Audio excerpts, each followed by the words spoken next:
Hello বন্ধুরা, আমি শুভ নিয়ে চলে এলাম আবার একটি মিনি ব্লগ। আর আজকে আমরা বেরিয়ে পড়লাম এই গঙ্গা ব্লকের কাছে অবস্থিত কাকড়া আনন্দময়ী দ্বাদশ কালী মন্দির। এটি অত্যন্ত প্রাচীন ও জাগ্রত দেবীদ্বীপ। স্থানীয় ইতিহাস ও জনশ্রুতি অনুযায়ী এই আনন্দময়ী কালীবাড়িটি প্রায় 600 থেকে 750 বছরেরও বেশি পুরনো।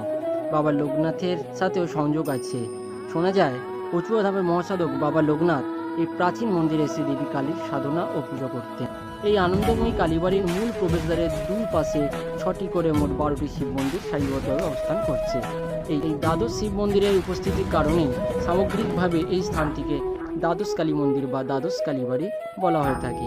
এখানকার শিবলিঙ্গগুলির নামও বেশ বৈচিত্র্যময়, যেমন বুড়ো শিব, পিঙ্গলেশ্বর, কাকেশ্বর, শম্ভুনাথ, শিবনাথ, পঞ্চানন, ব্রহ্মা, ভগবান, কাশীনাথ, বাণেশ্বর, বিশ্বনাথ এবং তারকনাথ। মন্দিরটি উত্তর 24 পরগনা দেগঙ্গা এবং বসিরহাটের সীমান্তবর্তী কাঁকড়া এলাকায় অবস্থিত। প্রতি বছর বিশেষ করে কার্তিক মাসের কালী পুজো এবং বিভিন্ন অবস্যায় এই মন্দিরে হাজার হাজার ভক্তের সমাগম ঘটে।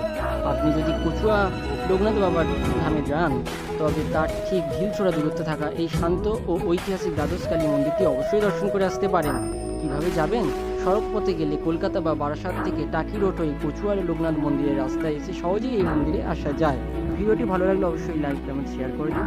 আর এভাবেই আমার পাশে থেকে ভালোবাসতে দেখো। ধন্যবাদ। দেখা হচ্ছে পরবর্তী কোনো ভিডিও।